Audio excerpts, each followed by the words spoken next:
டயலாகும் பொருந்தும் அப்படின்னு நான் நினைக்கிறேன். சார் ஆக்சுவலாக இமான் சார் உங்களை பக்கத்தில் வச்சு கண்டிப்பாக அந்த விஷயத்த சொல்லலாம். வயசானாலும் அந்த ஸ்டைலும் அழகும் வந்து ஒரு சில ஆளுங்களுக்கு மட்டும்தான் இருக்கும். யாருக்கு வயசாச்சு ருக்ஷான்? மேம் இப்படி ஒரு கவுண்டர் நான் எதிர்பார்க்கல. வயசாகல இல்ல இல்ல நம்ம வந்து ஆக்சுவலா பை ஹார்ட் நம்ம எல்லாருமே கிட்ஸ் தான், நான் இல்லன்னு சொல்லவே மாட்டேன். ஆனா வந்து நீங்க நடந்து வரும்போதே வந்து அந்த ஃபோர்ஸ் நான் புரிஞ்சுக்கிட்டேன் மேம். என்ன மாதிரி வந்து நீ ஒன்னு சொல்லிட்டு ஆனா அதை கஷ்டப்பட்டு சமாளிக்கிற பத்தியா அங்கதான் இருக்கு. அதுதான் நம்ம வேலை மேம். ஆனா உண்மையிலே சொல்றேன், ஆக்சுவலா நீங்க எனி ஸ்டேஜ்ல இல்லாட்டி உங்களோட பிரசன்ஸ் எந்த இடத்துல இருந்தாலும் அவ்வளவு பாசிட்டிவா இருக்கும். நான் கீழே கூட நான் சொல்லும்போது உங்களுடைய ஃபேஸை தான் பார்த்தேன். ஒரு எக்ஸ்ட்ராடினரி ஆக்டர்ஸ் அப்படின்னு நம்ம எல்லாருக்குமே தெரியும். பட் ஆனா உங்களுடைய அந்த மல்டி ஃபெசிடட் அந்த சிங்கிங் அபிலிட்டி எல்லாம் இப்போ லைக் சோஷியல் மீடியால பார்க்கும்போது அவ்வளவு சந்தோஷமா இருக்கு. ஃபர்ஸ்ட்லி சொல்லுங்க, ஃபேப் அவார்ட்ஸ் வந்திருக்கீங்க, எப்படி ஃபீல் பண்றீங்க? ரொம்ப ரொம்ப மகிழ்ச்சியா இருக்கு. எந்த ஒரு ஆர்டிஸ்ட்டுக்குமே வந்து ஒரு அவார்டுங்கிறது எப்பவுமே அது ஊக்கம் கொடுக்குற ஒரு விஷயம் தான். So very happy to receive this award, very happy to see all of you here. ரொம்ப ரொம்ப நன்றி, ரொம்ப சந்தோஷமா இருக்கு. Super ma'am. அப்படியே நீங்க ஷார்ட்டா பேசிட்டு இங்க இருந்து கிளம்ப முடியாது அப்படின்னு நினைக்கிறேன். ஸோ சொல்லுங்க, லைக் வந்து the most versatile actress அப்படின்னு சொல்லிட்டு இப்போ வந்து லைக் ரஜினி சார் கூடயும் நடிச்சாச்சு, கமல் சார் கூடயும் தொடர்ந்து வந்து பார்த்துக்கிட்டு தான் இருக்கும். அப்படிங்கிற போது எப்படி மேம் இருக்கு இந்த ஃபேஸ் ஆஃப் லைஃப், இந்த ஃபேஸ் ஆஃப் கரியர்ல வந்து நிறைய படங்கள் தொடர்ந்து வந்து நிறைய ஸ்டார்ஸ் கூட தொடர்ந்து நடிச்சுக்கிட்டே இருக்கீங்க. ஐ திங்க் இந்த டைம் லைன் வந்து எப்படி இருக்கு ஆஸ் an actress உங்களுக்கு? இது வந்து என்ன சொல்கிறது, நான் எதிர்பாராத வந்த ஒரு விஷயந்தான். எனக்கு ரொம்ப மகிழ்ச்சியாக இருக்குது. ஏன்னா இண்டஸ்ட்ரியுமே அவ்வளோ இவால்வ் ஆகிருக்கு. ஒரு பிரேக் எடுத்துகிட்டு ஒரு நடிகை திருப்பி வந்தாங்கன்னா ஒரு ரோல் கிடைக்கிறதே ரொம்ப பெரிய விஷயம். எனக்கு வர ரோல்கள் எல்லாமே ரொம்ப வித்தியாசமாக, நான் இன்றைக்கி இப்போ வெர்சடைல்னு சொல்லி கொடுக்குற அந்த அவார்டுக்கு I feel I'm deserving of it because அந்த மாதிரி ரோல்ஸ் எழுதுறாங்க ஃபர்ஸ்ட் ஆஃப் ஆல். ஸோ அதனால் இண்டஸ்ட்ரியில் இருக்கிற ரைட்டர்ஸுக்கு ஃபர்ஸ்ட் ஆஃப் ஆல் ரொம்ப நன்றி and congratulations to think out of the box. And I feel very blessed, very grateful in this stage of my career. எனக்கு வந்து இவ்வளோ ஒரு டைவர்ஸான ஆப்பர்ச்சுனிட்டிஸ் வருது.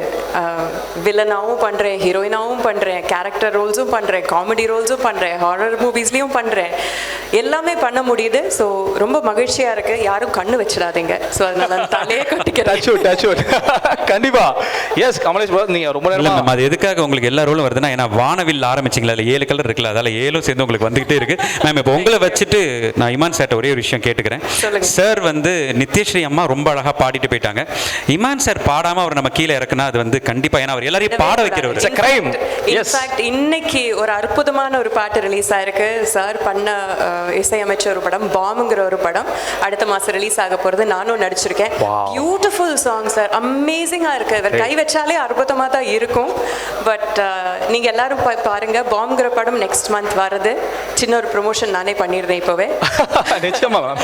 சின்ன இல்லை மேம், நல்லா பெருசாகவே பண்ணுங்க. Super ma'am. இந்த மாதிரி பிரசன்ஸ் ஆஃப் மைண்ட் உங்களுக்கு தான் வரும். சார் இப்போ அபிராமி அந்தாதியை வச்சுக்கிட்டு நீங்க ஒரு நல்ல ஒரு அந்தாதி ஒன்று பாடணும் அப்படின்னு சொல்லி கேட்குறேன் சார். எஸ். இது நானா என்ன பழசெல்லாம் எங்க புது சந்தேகங்கள் உண்டாகுது. இது திண்டாட்டமா இல்ல துள்ளாட்டமா, மண்ணை விட்டு 2 கால் தாவுது. எப்போதும் நான் போகும் பாதை இது, இப்போது நிற்காமல் என் நீளுது. என்னுள்ளம் லேசாக கை நீளுது. வெரசா போகையில புதுசா போறவளே, இதுவரையில குளிர் எடுக்கல பெண்ணால, அவ சிரிச்சதும் தலை உரை இது தன்னால. என் பேச்சு மூச்சு எங்க காணல. வாவ் வாவ் வாவ், பேச்சு மூச்சு காணாம போச்சு சார் உங்க குரலை கேட்டவனே. Thank you so much. நாங்கள் கேட்டவனே பாடினதுக்கு. இப்போ நீங்க 2 பேரும் எங்களுக்கு ஒரு 2 விருதுகளை கொடுத்துட்டு போனோம். ஸோ இப்போ விருது வாங்குறதுக்கு மறுபடியும் ஒரு மல்டி டேலண்டட் ஆக்ட்ரஸ் என்னோட பிரியமான தோழி திரு உமா ரியாஸ் மேடம் அவர்களை மேடைக்கு அழைக்கிறேன்.